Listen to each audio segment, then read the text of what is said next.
तो नमस्कार दोस्तों, आज की क्लास में आपका स्वागत है। आशा है कि आज आप बहुत ही अच्छे होंगे। तो आज हम पढ़ेंगे कूलाम का नियम। क्या पढ़ेंगे? कूलाम का नियम, जो बोर्ड परीक्षा की दृष्टि से बहुत ज़्यादा इम्पोर्टेंट है। बहुत ज़्यादा पूछा गया है कूलाम का नियम। कूलाम का नियम क्या होता है, डेरिवेशन, सब पूरा आज वीडियो से हम जानेंगे। तो सबसे पहले हम देखेंगे, परिभाषा को नहीं देखेगा। सबसे पहले हम परिभाषा को नहीं देखेंगे। क्या देखेंगे? पहले चित्र समझ लेते हैं। चित्र क्या है? तो कोई एक ये बिंदु है। क्या है ये? कोई एक बिंदु है। एक इधर हमारा कोई एक बिंदु है, ठीक। एक बिंदु ये है और एक बिंदु ये है। तो इसको हमने नाम दे दिया Q1 Q2। Q1 Q2। तो ये हमारे Q1 Q2 क्या है? आवेश है। तो क्या है हमारे Q1 Q2? आवेश। कैसे बिंदु? हमारे स्थिर हैं, स्थिर बिंदु हैं और इन पर आवेश Q1 Q2 है। इन पर आवेश Q1 Q2 है। तो इनको जब मिलाते हैं तो इनके बीच में दूरी हो जाती है R। क्या हो जाती है? दूरी R। बिंदु Q1 बिंदु Q2 मिलाने वाली रेखा, बीच की दूरी R। इतना तो आशा है कि बहुत अच्छा समझ में आया होगा। आशा है कि इतना तो बहुत अच्छा। कोई एक बिंदु ये है और एक बिंदु ये है। इन पर आवेश कौन है? Q1। और ये इन पर कौन सा है? आवेश Q2। तो जब हम बताएं कि जब आवेश समान प्रकार के होते हैं, जब आवेश समान प्रकार के होते हैं तब प्रतिकर्षित या प्रतिकर्षण। जब आवेश समान प्रकार के होते हैं तब प्रतिकर्षण, और जब आवेश असमान प्रकार के होते हैं तब आकर्षण। जैसे पता, अगर यहाँ पर प्लस है, यहाँ पर प्लस है, भाई धनात्मक ये धनात्मक ये, तब क्या होगा? इनके बीच प्रतिकर्षण। क्या होगा? प्रतिकर्षण। अगर यहाँ पर ऋणात्मक है, यहाँ पर धनात्मक है, तब इन दोनों के बीच क्या होगा? ऋणात्मक। क्या होगा? ऋणात्मक। समान प्रकार के आवेश प्रतिकर्षण, असमान प्रकार के आवेश आकर्षण। आशा है कि अच्छा समझ। तो परिभाषा देखते हैं क्या है कि दो स्थिर आवेशों के बीच, दो स्थिर आवेशों के बीच लगने वाला आकर्षण तथा प्रतिकर्षण बल। दो स्थिर आवेश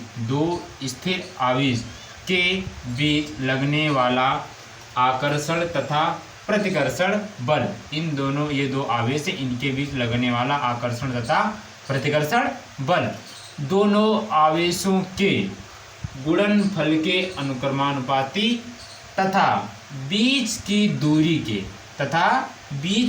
दूरी के, जो हमारी दूरी ये R है, यहाँ से यहाँ तक की है, तथा बीच की दूरी के वर्ग के, बीच की दूरी के वर्ग जोड़ते हैं यहाँ पर है, बीच की दूरी के वर्ग, बीच की दूरी के वर्ग के अनुक्रमानुपाती होता है, तथा बीच की दूरी के वर्ग, याद रखना बहुत जरूरी, छूट गया था लिखने के लिए। क्या याद रखना है? वर्ग। क्या रखना है? वर्ग। बीच की दूरी के वर्ग के व्युत्क्रमानुपाती होता है। तो परिभाषा क्या हुई कि दो स्थिर बिंदु आवेशों के बीच लगने वाला आकर्षण तथा प्रतिकर्षण बल, आकर्षण तथा प्रतिकर्षण बल दोनों आवेशों के गुणनफल के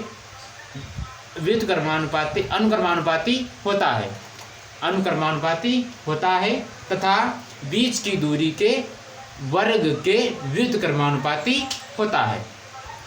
नोट कर लीजिएगा, दो स्थिर आवेशों के बीच लगने वाला आकर्षण तथा प्रतिकर्षण बल दोनों आवेशों के गुणनफल के अनुक्रमानुपाती तथा बीच की दूरी के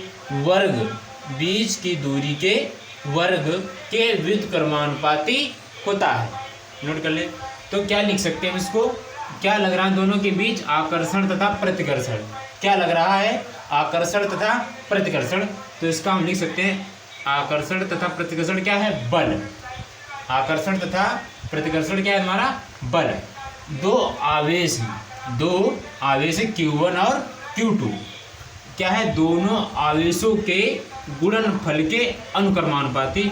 तो हम लिख सकते हैं आवेश दो हमारे Q1 Q2 कैसे हैं? गुणनफल के, गुणा लगा दिया हमने। Q1 Q2 क्या है, गुणनफल के अनुक्रमानुपाती। इक्वेशन नंबर हमारे समीकरण फर्स्ट, F समानुपाती Q1 गुणे Q2, ये हमारी समीकरण हुई फर्स्ट। दूसरी समीकरण क्या है, तथा बीच की दूरी के वर्ग के व्युत्क्रमानुपाती। बीच की दूरी के, तो दूरी हम कहाँ से प्रदर्शित करते हैं, R से। तो F समानुपाती क्या लिखा है, बीच की दूरी के, बीच की दूरी हमारी हुई R के वर्ग, वर्ग के क्या है, व्युत्क्रमानुपाती, व्युत्क्रमानुपाती। ठीक, इतना तो आशा है समझ में अच्छा आया होगा। ये हमारी इक्वेशन नंबर समीकरण हो गई 2। हम लिख सकते हैं समीकरण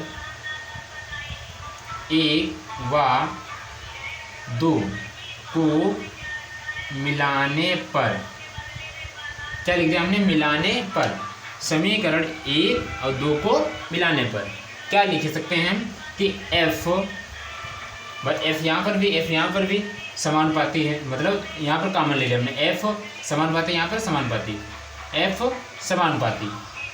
ठीक, इतना तो समझ में आया होगा।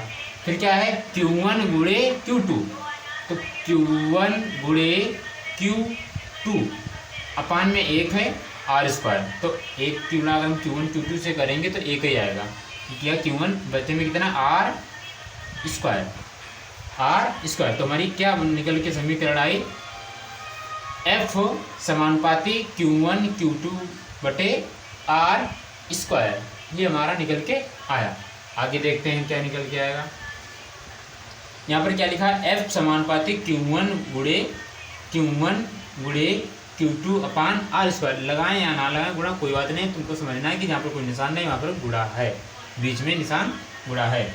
तो Q1 गुणे Q2 अपान R²। तो हम यहाँ पर लिखें, यहाँ पर क्या लगा हमारा, समानुपाती, तो हम इसको हटाएंगे तो हम लिख सकते हैं कि F बराबर के, F बराबर के Q1 Q2 अपान R²।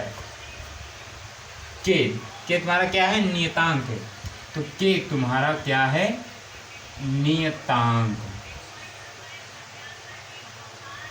के तुम्हारा क्या है, नियतांक। ठीक, अगर हम के को हटाएंगे तो हम लिख सकते हैं कि F बराबर 1/4 pi epsilon naught Q1 Q2 upon R²। F बराबर 4 पाई epsilon naught Q1 Q2 upon R²। ठीक, यहाँ पे क्या है, 1/4 पाई इप्सिलॉन नॉट, के तुम्हारा नियतांक है, उसकी जगह पर हम लिख सकते हैं कि 1/4 पाई इप्सिलॉन नॉट।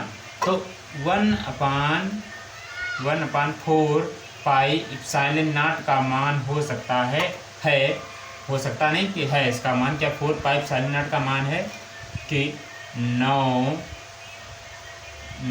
गुणे 10⁹ न्यूटन मीटर स्क्वायर प्रति coulomb square. 1/4 pi epsilon not का मान है 9 गुणे 10⁹ न्यूटन मीटर स्क्वायर प्रति कूलाम स्क्वायर। ठीक, आगे क्या लिखा है हमारा, इप्सिलॉन, क्या लिखा है, इप्सिलॉन नॉट। तो यहाँ पर इप्सिलॉन नॉट क्या है, विद्युत क्षेत्र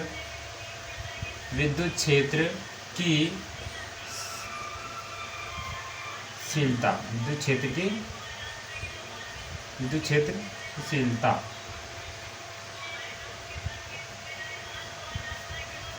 क्या है, विद्युत क्षेत्र की शीलता है। इप्सिलॉन क्या है, विद्युत क्षेत्र की शीलता है। तो इप्सिलॉन नॉट का मान है 8.85 गुणे 10⁻⁻12 कूलाम स्क्वायर प्रति न्यूटन मीटर स्क्वायर। ठीक, इप्सिलॉन नॉट का मान है 8.85 गुणे 10⁻12, 10⁻12 है, 10⁻⁻12 कूलाम स्क्वायर प्रति न्यूटन मीटर स्क्वायर। बस तो हमारा निकल के हमारा क्या आता है, कूलाम का मान इतना, कूलाम का मान कितना निकल के आया है, इतना। ये हमारा कूलाम का सूत्र लिख सकते हैं, F बराबर 1/4 epsilon not Q1 Q2 upon R square. तो 1/4 एप्सिलॉन नॉट का मान कितना है, 9 × 10⁻9 न्यूटन मीटर स्क्वायर प्रति कूलाम स्क्वायर। अगर और जानना है कि एप्सिलॉन नॉट की, तो एप्सिलॉन नॉट विद्युत क्षेत्र की शीलता है और एप्सिलॉन नॉट का मान है 8.85 × 10⁻12 कूलाम स्क्वायर प्रति न्यूटन मीटर स्क्वायर। तो आशा है कि बहुत अच्छा ही समझ में आया होगा। नोट कर लीजिएगा। हट जाते हैं, और जो ना समझ में आया हो कमेंट कर देना, बता देंगे। तो नोट कर लीजिएगा।